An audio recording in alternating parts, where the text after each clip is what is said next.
I've gotten myself into a pickle and somehow ended up as the world's only chef. In order to complete my duties, I have a lot of goals. I have to unlock every recipe, hone all my skills, cook 1,000 strawberry cakes, hit level 30, uncover the secret behind the apocalypse, and also, what does this thing do? Let's find out. It starts off as every game does. Controls, check. Basics, check. Existential. Existential dread, also check. They give us a table to start off, and my job as a glorified maid commences. As you complete quests, you unlock more and more delicious recipes and items. First off, Mickey D's French fries, which kinda hits different after a robot Armageddon. Once feeding these to our patrons, they give us coins. Simple enough. If we do happen to run out of food, they start ordering water, which means less money for me, and my inner Mr. Krabs really hates that thought. So, after feeding them, we unlock a scythe. This allows us to go into the forest and behead the plants so that I can make salad. Sounds violent. It turns night while I'm out gathering, and my level goes up in nature. It turns out there's 5 different EXP types. Nature is one of them, and that goes up by harvesting plants in the forest and in the garden. I return to the diner and craft the salads, increasing yellow experience, which we'll see more of later. Because it's the end of day 1, it's time for bed. I find out that even if you don't pass out in the forest when morning comes, they take 3% of all your gold. Again, freaking capitalism. Even without humans, the government will find a way to screw you 2 ways from Sunday. Straight to the diner to sell more salad, one of my customers decided the ranch better suits the tablecloth, making a mess. Messes lower customer satisfaction. When they you, they pay less, and they leave you a bad review. So, I don the maid outfit and go clean it up. Cleaning a mess gives blue experience. If a table gets messy, guests can't sit at that spot, losing out on the potential money. After cleaning, they give me a stove, dozen eggs, and some wood. There's a joke in there somewhere, but I'll leave it up to you to figure out, as my family-friendly YouTube channel would never. I need a lot of cooked eggs, and it takes a bit, so I put one on to cook, and instead of opening the shop, I head out to explore the forest for a bit. While out, I completely miss 2 very obvious treasure boxes, because I'm a dimwit. A blind one. And just like that, my adventure is cut short as night descends on us. That was fast. Day 3 rolls in, takes my money, and sends me back to work. The eggs are cooked, the animals are hungry, time to sell them. The eggs, not the animals. A squirrel buys an egg, and it has a clock icon on it. This little icon means that if you sell a certain recipe during its allotted time, it will give you a time bonus. You find out a lot more about this later on. Today is all about the merchant. He's been here the whole time, but as I've discussed, I'm pretty blind. He sells a limited stock of currently unlocked ingredients, but for a limited time, it's best to start buying these daily, which I don't do. Learn from me. I ignored him way too much, and I pay the consequences later. I buy more eggs from him and head back. During my shopping trip, a customer spilled their food, and another saw it and comes in with my first negative heart. Negative hearts reduce your store rating and lower your revenue. However, we've already covered that I was not born with eyes, so I'm losing reputation left and right, staring into the void as I absent-mindedly handed over salads to my furry patrons. This is the first sign of many that I am starting to go a little mental. But wait.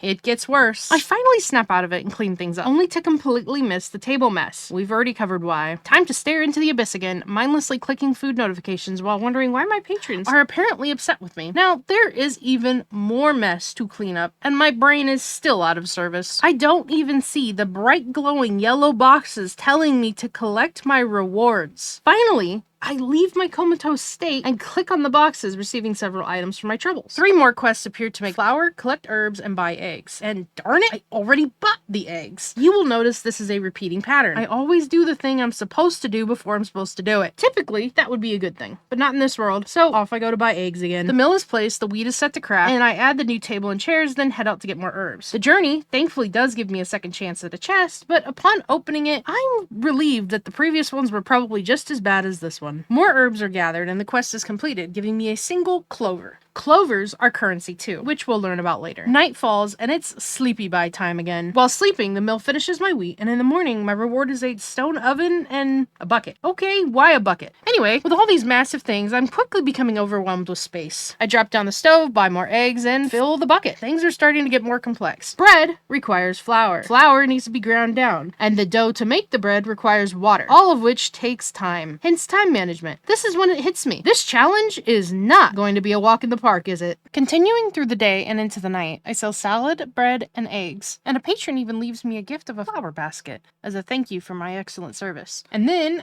I finish all 3 quests. This unlocks a few new things. The battery, a mixer, some oranges, and a metal axe. Just as I placed down the pitcher, I learn what happens when you don't go to bed on time. Not only does it call me an it, the game takes 10% taxes for medical expenses. At least it's being realistic. Just try not to do that again. Spoiler, I do that again. And again. The next day is more of the same things, and this game is quite grindy for those who like it. It's a great time killer. Now, with 3 quests, I set off to complete them. First, craft orange juice in the mixer, which is where the first battery is used. Then, place down the pitcher table and pour drinks. This requires an active click every time I want to pour a drink. This adds many minutes to the gameplay that I wish did not exist. See why it starts to turn me mental? As I am mindlessly getting juice, my water level goes up. The merchant sells more oranges and eggs, and the day continues as I get bread and orange juice.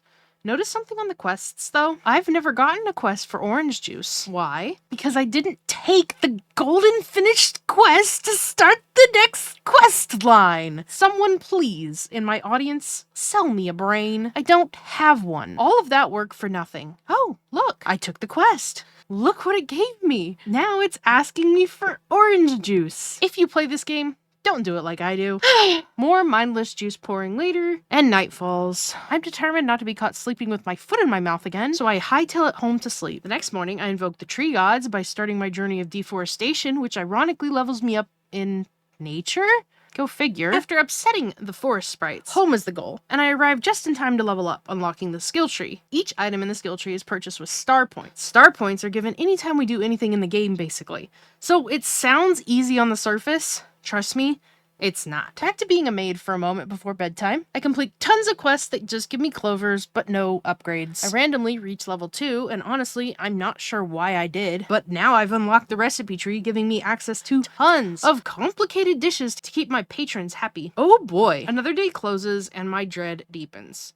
I am not going to be able to do this, am I? In the morning, making bread levels up my fire skill, and I've made so much salad that it ranks up too. One of the achievements in this game is 1,000 of every recipe. Yeah, right. Throughout the game so far, I've wondered, where do I get more chairs and tables? The answer is found in the 3rd tab of the merchant, unlocked at level 2. Now, I can see that they sell chairs in limited supply. As night falls, I arrange the tables that I have as if magically being able to make more seating. Upon discovering that is not how the world works, I huff my bratty way to bed. Back on the grind the very next day, only today I went foraging to gather herbs. And also, level 3 in nature is acquired, and right before bed I unlock honey. In the morning, I go out and gather it. Cutting honey gives me an appetite, so I learn how to make french fries. Obviously for these, we need potatoes. Potatoes are picked up from the merchant, then I grab water. After learning cookies and pancakes, I set off to make both, while completing the quest for 3 skills unlocked. I have a quest to sell salads, so I remove everything but salad from the stock box and complete that quest, and then another one. The next morning, I completed honey, finished a diner quest, and went straight back to the grind. Cookies are next, because naturally, what's a balanced breakfast without sugar and poor decisions? I hit level 3 by picking up some pancakes, and this unlocks the visitor counter, aka my official stress monitor. Each time it levels up, more creatures show up to eat my food and ruin my carpets. Hit the goal, get some money, fail the goal, internal screaming intensifies. If you're still watching, you're a real one. Either that or you're trapped in this loop with me. Blink twice if you're okay, and then post in the comments, one of us. No context, no explanation. Bonus points if you throw in a pancake or grape emoji. Let the outsiders wonder. By now you've definitely noticed the repetitive nature of this game, so to save us both from cooking-induced psychosis, I'm gonna start skipping the fine print and cover only the big picture chaos. The next 20 or so quests, all clovers, all the time. Clovers for breakfast, clovers for dinner, clovers for my dignity. I use them to unlock a few new items and receive a small passive-aggressive toy robot. Naturally, I place him on the table so he can judge me in silence as I spiral. The next day is breakfast day. Then comes soda day, which sounds refreshing until you're ankle deep in pulp, clicking the mixer like it's a life support machine. Look, I'm not saying this game is not fun. No, I am. I'm saying that editing 600 hours of slightly different pancake footage will make you question everything you've ever believed in also. The next 20 in-game days are just a repeat of the last, with nothing new unlocked outside of recipes. Make a meal, sell the meal, get clover, and unlock a new recipe. Rinse, repeat, I'm slowly losing my grip on reality.